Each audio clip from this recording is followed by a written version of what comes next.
Jesus fala para ele: eu posso fazer algo, tudo é possível ao que crê. E então o pai do menino exclama: eu creio, ajuda-me na minha falta de fé.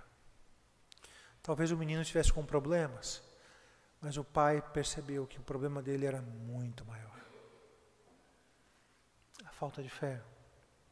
E é isso que o contato com Jesus faz, não é? Quando você não conhece a Cristo, o problema são sempre os outros. Uma vez eu testemunhei a conversão de uma esposa. Ela era casada com alguém da igreja, ele era crente, ela não era crente, e numa conversa num pequeno grupo, expondo o evangelho, aquela mulher cai em lágrimas e se converte, ou é convertida. Qual é a primeira coisa que essa mulher disse? A primeira coisa, depois de muito chorar e soluçar, a primeira frase que sai da boca dela é a seguinte: eu sempre achei que o problema era ele. Em contraste com Cristo revelou, aliás, 1 Coríntios 14, não é? Tornam-se-lhe manifestos os segredos do coração, se prostra com o rosto em terra, confessando que de fato Cristo está no meio de vós. Quando é que isso acontece? Quando todos profetizam, ou seja, naquele contexto de Coríntio, quando a palavra é pregada na igreja e não quando existe a confusão de línguas, como acontecia naquele episódio. O pai do menino, então, identifica a sua própria incredulidade, revela o real problema. Jesus estava mais incomodado com a incredulidade dos discípulos, daquele pai, dos escribas, de todos que ali estavam em volta, mais incomodado com isso do que o próprio processo em si. E Jesus, então, cura esse menino. Ele cura o menino, mas ele cura também a incredulidade daquele homem. De que maneira? Jesus fala para os discípulos depois, eles estão ali meio que... Eu fico pensando, né, que coisa mais chata, né, coisa mais triste, embaraçosa. Senhor, por que a gente não pôde expulsar aquele espírito? Será o quê? Que eles estavam atrás de uma arma secreta? Conta-se, talvez os irmãos conheçam essa história, que Moody criava, o grande pastor americano avivalista, Moody criava 2 sobrinhos. E um dia os sobrinhos conversavam entre si sobre qual seria o segredo da vida espiritual do pai. Vocês conhecem essa história? Então eles identificaram qual era o segredo. Era a oração que ele fazia na hora de dormir.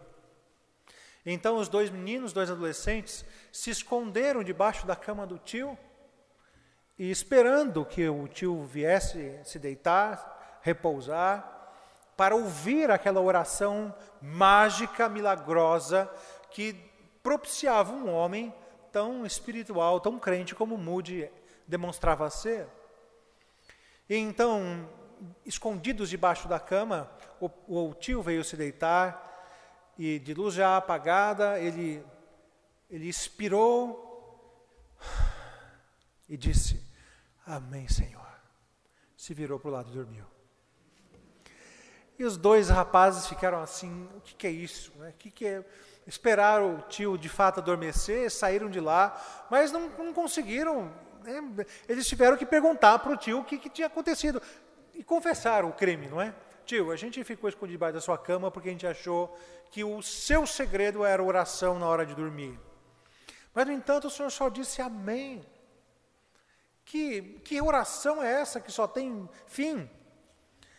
E Moody disse para eles: olha, essa era a questão. Para mim, eu estive o dia inteiro na presença do Senhor. Em todo o tempo eu conversava com o Pai. Havia uma reflexão da minha alma em tudo que eu fazia, em tudo que eu pensava, se tudo aquilo agradava o meu Deus. E na hora de dormir, então, eu só precisei dizer: amém, Senhor. Que coisa, não é? Às vezes a gente está até acostumado com orações longas, né? Mas aquela que a gente começa à noite e só termina no dia de manhã, não é? De dorme no meio da oração, para nossa vergonha. Jesus falou: olha, o remédio... E aí então, o remédio da incredulidade é a falta é a falta de uma vida de oração. Uma oração que realmente nos posicione como convém diante do Senhor, identificando quem Ele é, identificando quem nós somos de fato, identificando a necessidade que temos dEle, seguir os seus caminhos, os seus planos, os seus projetos. E isso tinha um significado muito especial para os discípulos, porque cada vez que Jesus falava sobre morte e ressurreição, eles não entendiam. Todos os seus olhos estavam voltados para essa vida.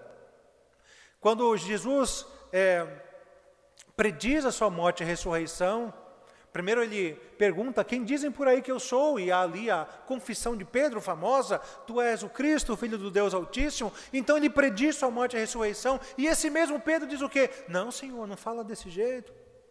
Não fale mais essas coisas.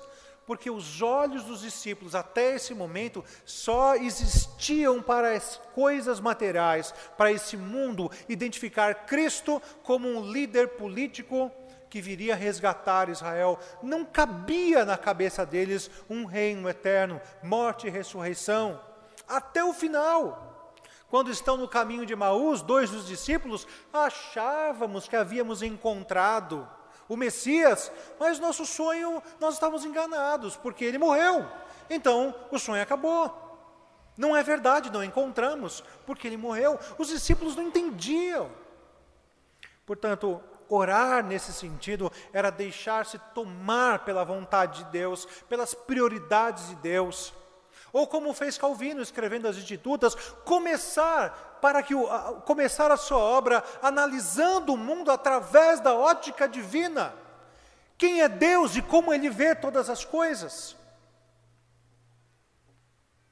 Conhece a Deus e você vai conhecer quem você é, o mundo no qual você habita e que tipo de relação você tem com as pessoas. Lucas, nessa mesma passagem, fala que era um homem de pequenez, de fé. Esse é o sinônimo dele para falta de oração. Ele termina dizendo: vocês não conseguiram porque a fé de vocês é pequena. E aqui em Marcos diz: vocês não conseguiram porque vocês não são homens de oração. Portanto, talvez se você quiser um medidor de fé, se isso pudesse existir, pensem em como está a sua vida de oração. Uma fé saudável não existe sem tempo de oração. Isso em especial, a gente vê mais uma vez no exemplo de Cristo. Passa pela sua cabeça que Cristo tinha necessidade de orar? Ele é o próprio Deus, Todo-Poderoso. Ele é o alfa e o ômega, o princípio e o fim. E eu não creio que ele estava esvaziado ao assumir a natureza humana. Para mim isso é uma heresia. Ele sempre foi tudo isso. Embora não levaram em consideração o ser igual a Deus, mas ele sempre foi Deus. E, no entanto, ele orava, passava noites em oração, era interrompido muitas vezes: mestre, muitos te buscam. Antes de passar pela cruz, debruçou-se em oração. E diz que, quando expulsou os mercadores do templo, que aquilo não deveria acontecer ali, porque a casa do seu pai seria chamada casa de oração. Se Jesus, sendo quem é, precisava tanto disso, o que eu vou dizer de mim então? Irmãos, há redenção, e Jesus está mostrando isso. Ele está inconformado com discípulos que têm problemas com fé. Um problema desse, que a ponta do iceberg é uma vida de oração medíocre. Nós somos muito tentados, nós somos protestantes históricos, nós somos muito tentados pela erudição. Mas eu me lembro das palavras de Martyn Lloyd-Jones, que dizia que para cada hora de gasto com conhecimento, leitura, você precisaria de 2 horas de devocional. Senão, é muito árido. Senão, não traz frutos.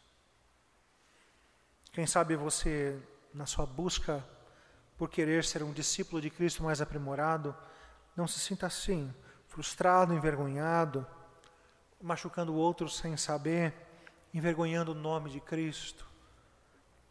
A proposta é colocada pelo próprio Senhor, a ordem. Sejam homens de uma vida de piedade, de oração. E você vai ver como o Senhor, através de você, fará coisas muito maiores, como Ele próprio disse aos seus discípulos. Que o Senhor nos abençoe e nos dê de fato esta piedade associada a um desenvolvimento da nossa erudição. Amém? Que Deus abençoe.